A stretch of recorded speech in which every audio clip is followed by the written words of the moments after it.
for it. Now, how do I know? Because I remember feeling these same kinds of doubts when I was your age.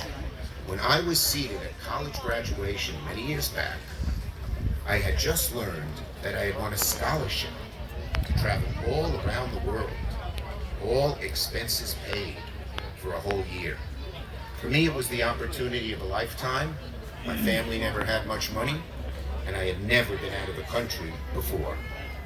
But graduates, at the same time, I met a girl, and I fell in love. Aww.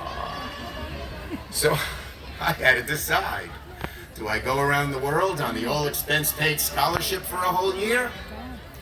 Or do I stay home with the girl, my first true love?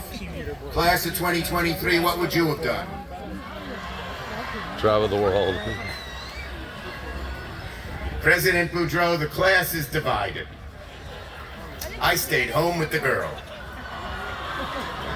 Don't clap yet, you romantic over there. The story unfolds. That summer, she went on a brief vacation and I went to the airport to meet her on her return. As soon as she got off the plane, I saw by the look on her face, something was the matter. She dumped me by Labor Day. There I was, no scholarship, no trip around the world, no girl. I said to myself, what a loser you are. You're never gonna make anything of yourself. And in fact, I stayed in my house for several months, moped around, felt bad for myself.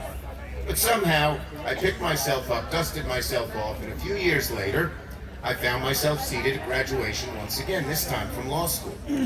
But on the way home from graduation, I broke the news to Mom and Dad that I wasn't going to join the fancy law firm like we had planned. I told them politics was my passion. My dream was to run for public office. My parents were shocked. My mother was particularly disappointed. You see, as I mentioned, I grew up in a working class family. My mom